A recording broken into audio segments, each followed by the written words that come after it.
ആയിവൺ നാളത്തേക്കുള്ള നിഫ്റ്റിയുടെ ഇമ്പോർട്ടന്റ് ആയിട്ടുള്ള ലെവൽസും ട്രേഡ് സെറ്റപ്പുമാണ് നമ്മൾ ഈ ഒരു വീഡിയോയിൽ ഡിസ്കസ് ചെയ്യാനായിട്ട് പോകുന്നത്.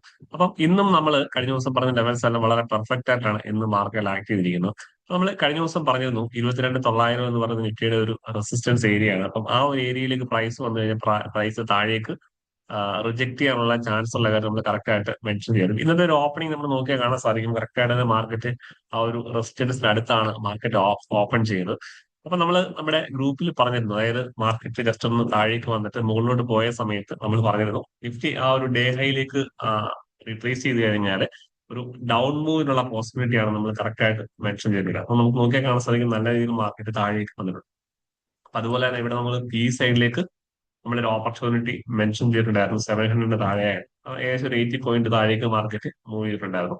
അപ്പൊ അതുപോലെ തന്നെ സി സൈഡിലേക്കുള്ള ലെവൽ നമ്മൾ കറക്റ്റ് ആയിട്ട് മെൻഷൻ ചെയ്തിട്ടുണ്ടായിരുന്നു. നമ്മൾ പറഞ്ഞിട്ടുണ്ടായിരുന്നു 22,774 മുകളിലായിട്ട് ഒരു അപ്സൈഡ് മൂവ് നമ്മൾ എക്സ്പെക്ട് ചെയ്യും. നമ്മൾ കറക്റ്റ് ആയിട്ട് മെൻഷൻ ചെയ്തിരുന്നു. നമുക്ക് നോക്കി കാണാൻ സാധിക്കും നമ്മൾ പറഞ്ഞ ആ ഒരു ലെവലിൽ നിന്നാണ് മാർക്കറ്റ് നല്ല രീതിയിൽ മാർക്കറ്റ് മുകളിലോട്ട് മൂവ് ചെയ്തിരിക്കുന്നു. അപ്പം നിങ്ങൾ ഈ ഒരു ഏരിയയിൽ നിങ്ങൾ പ്രോഫിറ്റ് ബുക്ക് ചെയ്തെന്ന് വിചാരിക്കുന്നു. അപ്പൊ അതുപോലെ തന്നെ ഫൈനലി നമ്മൾ പറഞ്ഞിരുന്നു ഇവിടെ മാർക്കറ്റ് ഈ 23,000 മാർക്കറ്റ് ബ്രേക്ക് ചെയ്ത സമയത്ത് നമ്മൾ കറക്റ്റ് ആയിട്ട് മെൻഷൻ ചെയ്തിരുന്നു ഇവിടെ ബയേഴ്സ് ട്രാപ്പ് ആകുന്നുണ്ട്. അതുകൊണ്ട് തന്നെ മാർക്കറ്റ് റിജക്ട് ചെയ്യാനുള്ള ചാൻസ് ഉള്ള ഒരു ഡൗൺ മൂവിന് ചാൻസ് നമ്മൾ പറഞ്ഞിരുന്നു. ഏകദേശം ഒരു 140 പോയിന്റ് താഴേക്ക് മാർക്കറ്റ് മൂവ് ചെയ്തു. അപ്പൊ നമ്മളത് പറയാനുള്ള കാരണം എന്ന് പറയുന്നത് നമ്മുടെ ഓർഡർ ഫ്ലോ ചാർട്ട്സും നോക്കിയാൽ കാണാൻ സാധിക്കും ഒരു DHL പാറ്റേൺ മാർക്കറ്റിൽ ഫോം ചെയ്തിട്ടുണ്ട്. അപ്പം ഈ ഒരു റിവേഴ്സൽ പാറ്റേണിൽ നമുക്ക് ഐഡന്റിഫൈ ചെയ്യാൻ സാധിക്കും ഇവിടെ ബയേഴ്സ് ട്രാപ്പ് ആയിട്ടുള്ളത്. ഓക്കെ, ഇതൊരിക്കലും നമുക്കൊരു ക്യാൻഡിൽ സ്റ്റിക്സ് നോക്കി നമുക്ക് പ്രഡിക്ട് ചെയ്യാനായിട്ട് സാധിക്കില്ല. ഓക്കെ, അപ്പം നമ്മൾ നാളത്തേക്കുള്ള ലെവൽസ് നമ്മൾ നോക്കാനായിട്ട് പോകണം. അപ്പം നമ്മൾ ഈ ഒരു വീഡിയോയിൽ ഡിസ്കസ് ചെയ്യുന്നത് നിഫ്റ്റിയുടെ സ്പോട്ട് പ്രൈസിന്റെ നാളത്തേക്കുള്ള സപ്പോർട്ട് ആൻഡ് റെസിസ്റ്റൻസും അതുപോലെ തന്നെ മാർക്കറ്റ് പ്രൊഫൈൽ ചാർട്ട്സിലുള്ള നിഫ്റ്റിയുടെ ഫ്യൂച്ചറിന്റെ ലെവലും നമ്മൾ ഡിസ്കസ് ചെയ്യുന്നുണ്ട്. അപ്പൊ നിങ്ങൾ രണ്ട് ചാർട്ടിൽ നിങ്ങൾ ലെവൽസ് കൃത്യമായിട്ട് മാർക്ക് ചെയ്ത് വെക്കുക. അപ്പം നാളത്തേക്കുള്ള നിഫ്റ്റിയുടെ ഒരു റെസിസ്റ്റൻസ് ഏരിയയിൽ നമ്മൾ ചെറിയൊരു ചേഞ്ച് വരുത്തിയിട്ടുണ്ട്. അതായത് 22,950 മുതൽ 23,058 വരെ ഉള്ള ഒരു ഏരിയ എന്നൊരു നോട്ട് ട്രേഡിംഗ് സോണായിട്ട് ഞാൻ മാർക്ക് ചെയ്തിട്ടുണ്ട്. ഒരു റെസിസ്റ്റൻസ് ഏരിയ ആയിട്ട് ഞാൻ മാർക്ക് ചെയ്തിട്ടുണ്ട്. അപ്പം ഇതിന്റെ മുകളിൽ നമുക്കൊരു അപ്സൈഡ് നമുക്കൊരു എൻട്രി ഓപ്പർച്യൂണിറ്റി കൺസിഡർ ചെയ്യാം. ഓവറോൾ മാർക്കറ്റിന്റെ ട്രെൻഡ് എന്ന് പറയുന്നത് ഒരു ബിയറിഷ് ആയിട്ടുള്ള വ്യൂ ആണ്. അപ്പം നാളെ മാർക്കറ്റിൽ ഒരു ബുള്ളിഷ്നെസ് കാണുവാണെങ്കിൽ മാത്രം നിങ്ങൾ അപ്സൈഡിലേക്കുള്ള എൻട്രി പ്ലാൻ ചെയ്യുക. അപ്സൈഡിലേക്ക് മാർക്കറ്റ് മൂവ് ചെയ്ത് കഴിഞ്ഞാൽ നമ്മൾ മാർക്ക് ചെയ്യേണ്ട റെസിസ്റ്റൻസ് ലെവൽ എന്ന് പറയുന്നത് 23,200, അതുപോലെ തന്നെ 23,350 മുതൽ 23,385 വരെയുള്ള ആ ഒരു ഏരിയ നിങ്ങൾ ഒരു റെസിസ്റ്റൻസ് സോണായിട്ട് മാർക്ക് ചെയ്യുക. മാർക്കറ്റ് മുകളിലോട്ട് വന്നു കഴിഞ്ഞാൽ ഈ ഒരു ഏരിയയിൽ നിന്ന് പ്രൈസ് റിജക്ട് ചെയ്യാനുള്ള ചാൻസ് ഉണ്ട്. അപ്പം ഇവിടുന്ന് നിങ്ങൾക്ക് ഒരു റിവേഴ്സൽ പാറ്റേൺ ഐഡന്റിഫൈ ചെയ്ത് കഴിഞ്ഞാൽ ഒരു ഡൗൺ സൈഡിലേക്ക് ഒരു എൻട്രി പ്ലാൻ ചെയ്യാവുന്നതാണ്. ഓക്കെ, അഗൈൻ മാർക്കറ്റ് ഇതിന്റെ മുകളിലോട്ട് മാർക്കറ്റ് ബ്രേക്ക് ചെയ്ത് കഴിഞ്ഞാൽ അഗൈൻ നമുക്കൊരു അപ്സൈഡ് മൂവ് എക്സ്പെക്ട് ചെയ്യാനായിട്ട് സാധിക്കും. അതായത് 23,385 മുകളിലായിട്ട് മാർക്കറ്റ് മൂവ് ചെയ്ത് കഴിഞ്ഞാൽ മാർക്കറ്റ് 23,600 എത്താനുള്ള ഒരു പോസിബിലിറ്റി ഉണ്ട്. ഓക്കെ, അതുപോലെ തന്നെ ഡൗൺ സൈഡിലേക്ക്, അതായത് മാർക്കറ്റ് ഒരു ഫ്ലാറ്റ് ഓപ്പണിംഗ് നിന്ന് മാർക്കറ്റ് മുകളിലോട്ട് പോയിട്ട് ഈ ഒരു ലെവല് മാർക്കറ്റ് ബ്രേക്ക് ചെയ്യാൻ സാധിക്കാതെ മാർക്കറ്റ് താഴേക്ക് വന്നു കഴിഞ്ഞാൽ നിഫ്റ്റി ഈ ഒരു ലെവലിലേക്ക് എത്താനുള്ള ഒരു പോസിബിലിറ്റി ഉണ്ട്. 22,640 ലെവല് ഒരു സപ്പോർട്ടായിട്ട് നിങ്ങൾ മാർക്ക് ചെയ്യുക. അഗൈൻ മാർക്കറ്റ് ഈ ഒരു ലെവലിന്റെ താഴേക്ക് വന്നു കഴിഞ്ഞാൽ നിഫ്റ്റി ഈ ഒരു ലെവലിലേക്ക് എത്താനുള്ള പോസിബിലിറ്റി ഉണ്ട്. അതായത് 22,465 എന്ന് പറയുന്ന ലെവലിലേക്ക് മാർക്കറ്റ് എത്താനുള്ള ഒരു പോസിബിലിറ്റി ഉണ്ട്. അപ്പൊ ആ ഒരു ലെവൽ മാർക്കറ്റ് ബ്രേക്ക് ചെയ്ത് കഴിഞ്ഞാൽ അടുത്ത ഒരു സപ്പോർട്ട് എന്ന് പറയുന്നത് 22,370, അതുപോലെ തന്നെ 22,285 മുതൽ 22,240 വരെയുള്ള ആ ഒരു ഏരിയ എന്നൊരു സപ്പോർട്ട് സോണായിട്ട് ഞാൻ മാർക്ക് ചെയ്തിട്ടുണ്ട്.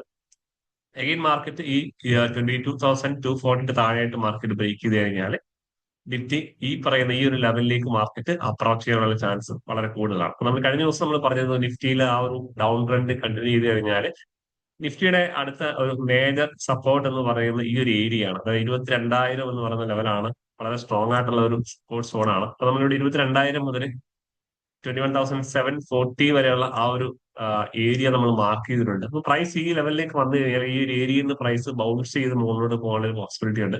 അപ്പൊ അങ്ങനെയാണെന്നുണ്ടെങ്കിൽ നമുക്ക് വരും ദിവസങ്ങളിൽ മാർക്കറ്റ് ഈ ഒരു ലെവലിനെ അപ്രോച്ച് ചെയ്ത് കഴിഞ്ഞാൽ നമുക്കൊരു ലോങ് സൈഡിലേക്ക് ഒരു എൻട്രി പ്ലാൻ ചെയ്യാവുന്നതാണ്. ഓക്കെ, അപ്പൊ നമ്മൾ ലൈവായിട്ട് മാർക്കറ്റിലെ ഓർഡർ ഫ്ലോയിൽ ഏതെങ്കിലും റിവേഴ്സൽ പാറ്റേൺ അല്ലെങ്കിൽ മാർക്കറ്റ് പ്രൊഫൈലിലുള്ള ട്രെൻഡും കാര്യങ്ങളൊക്കെ എല്ലാ ദിവസവും നമ്മൾ നമ്മുടെ വാട്സ്ആപ്പ് കമ്മ്യൂണിറ്റി ഗ്രൂപ്പിൽ മെൻഷൻ ചെയ്യാറുണ്ട്. അപ്പം ഗ്രൂപ്പിൽ ജോയിൻ ചെയ്യാൻ താല്പര്യമുള്ളവർക്ക് താഴെ കാണുന്ന വാട്സാപ്പ് ഗ്രൂപ്പിൽ ലിങ്കിൽ ക്ലിക്ക് ചെയ്ത് ജോയിൻ ചെയ്യാവുന്നതാണ്. അപ്പം നിങ്ങൾ ഈ ലെവൽസ് ഒക്കെ കറക്റ്റ് ആയിട്ട് നിങ്ങൾ ചാർട്ടിൽ മാർക്ക് ചെയ്ത് വെക്കുക. അപ്പൊ ഞാൻ നേരെ നിഫ്റ്റിയുടെ മാർക്കറ്റ് പ്രൊഫൈൽ ചാർട്ടിലേക്ക് പോവാണ്. മാർക്കറ്റ് പ്രൊഫൈൽ ചാർട്ടിൽ നിങ്ങൾ നോട്ട് ചെയ്യേണ്ടത് നിഫ്റ്റിയുടെ വാല്യൂ ഏരിയ ഹൈ നിങ്ങൾ മാർക്ക് ചെയ്ത് വെക്കുക. അതായത് 22,952 നിഫ്റ്റിയുടെ ഇന്നത്തെ വാല്യൂ ഏരിയ ഹൈ എന്ന് പറയുന്നത്. അതുപോലെ തന്നെ വാല്യൂ ഏരിയ ലോ എന്ന് പറയുന്നത് 22,645 നിഫ്റ്റിയുടെ വാല്യൂ ഏരിയ ലോ എന്ന് പറയുന്നത്. അപ്പം ഈ ഒരു വാല്യൂ ഏരിയയുടെ ഹൈയുടെയും ലോയുടെയും ഉള്ളിൽ മാർക്കറ്റ് ഓപ്പൺ ചെയ്ത് കഴിഞ്ഞാൽ നാളെ നിഫ്റ്റിയിൽ അഗൈൻ ഒരു സൈഡ് വേസ് ഉള്ള പോസിബിലിറ്റി ഉണ്ട്. അല്ലെന്നുണ്ടെങ്കിൽ ഒരു ഫാൾസ് ബ്രേക്ക് ഔട്ട് എന്ന് മാർക്കറ്റ് റിവേഴ്സൽ ട്രേഡ് നമുക്ക് ട്രൈ ചെയ്യാവുന്നതാണ്. അതെ, അതുപോലെ തന്നെ നിഫ്റ്റി ഈ ഒരു വാല്യൂ ഏരിയയുടെ ഹൈന്റെ മുകളിലായിട്ട് മാർക്കറ്റ് ഓപ്പൺ ചെയ്ത് കഴിഞ്ഞാൽ നിഫ്റ്റിയിൽ ഒരു ആദ്യത്തെ ഒരു 1 അവർ മാർക്കറ്റിന്റെ ഡയറക്ഷൻ മുകളിലോട്ടാണെന്നുണ്ടെങ്കിൽ ഒരു അപ് ട്രെൻഡ് ഡയറക്ഷൻ നമുക്ക് എക്സ്പെക്ട് ചെയ്യാം. അതുപോലെ തന്നെ വാല്യൂ ഏരിയന്റെ മുകളിൽ മാർക്കറ്റ് ഓപ്പൺ ചെയ്ത് കഴിഞ്ഞാൽ നേരെ വാല്യൂയിലേക്ക് മാർക്കറ്റ് ഡയറക്ഷൻ ആദ്യത്തെ ഒരു 1 അവർ കണ്ടു കഴിഞ്ഞാൽ നിഫ്റ്റി താഴെ കാണുന്ന ഈ ഒരു പി ഒ സി ലെവലിലേക്ക് അപ്രോച്ച് ചെയ്യാനുള്ള ചാൻസ് ഉണ്ട്. അപ്പൊ പി ഒ സി നിങ്ങൾ മാർക്ക് ചെയ്യുക, ഇതൊരു സപ്പോർട്ടായിട്ട് മാർക്കറ്റിൽ ആക്ട് ചെയ്യും. 22,762 ലെവല് പി ഒ സി നിങ്ങൾ മാർക്ക് ചെയ്യുക. അതേപോലെ തന്നെ വാല്യൂരിന്റെ ലോയിൽ മാർക്കറ്റ് ഓപ്പൺ ചെയ്ത് താഴേക്ക് ഒരു ഡയറക്ഷൻ കിട്ടി കഴിഞ്ഞാൽ നമുക്ക് ഡൗൺ സൈഡിലേക്ക് ഒരു എൻട്രി പ്ലാൻ ചെയ്യാവുന്നതാണ്. അങ്ങനെയാണെങ്കിൽ മാർക്കറ്റ് ട്രെൻഡിങ് ചെയ്യാനുള്ള പോസിബിലിറ്റി ഉണ്ട്. അതുപോലെ തന്നെ മാർക്കറ്റിൽ ഒരു വാല്യൂരിയന്റെ താഴെ മാർക്കറ്റ് ഓപ്പൺ ചെയ്തിട്ട് ഒരു അപ്സൈഡ് ഡയറക്ഷൻ നമുക്ക് കിട്ടുവാണെന്നുണ്ടെങ്കിൽ അഗെയിൻ മാർക്കറ്റ് ഈ ഒരു പി ഒ സിയിലേക്ക് അപ്രോച്ച് ചെയ്യാനുള്ള ചാൻസ് ഉണ്ട്. അപ്പൊ ഈ ഒരു പി ഒ സി ഒരു ടാർഗറ്റായിട്ട് നമുക്ക് വെക്കാം. അതുപോലെ തന്നെ ഈ വാല്യൂരിയ ലോ ഹൈയിലേക്ക് മാർക്കറ്റ് വരാനുള്ള പോസിബിലിറ്റി ഉണ്ട്.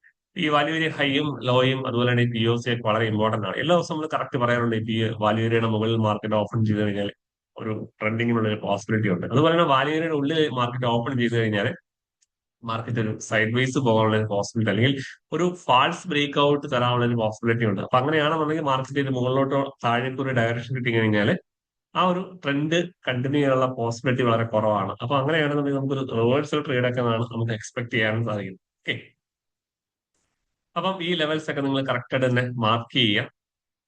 അപ്പൊ നമുക്ക് നെക്സ്റ്റ് വീഡിയോയിൽ കാണാം. Thank you.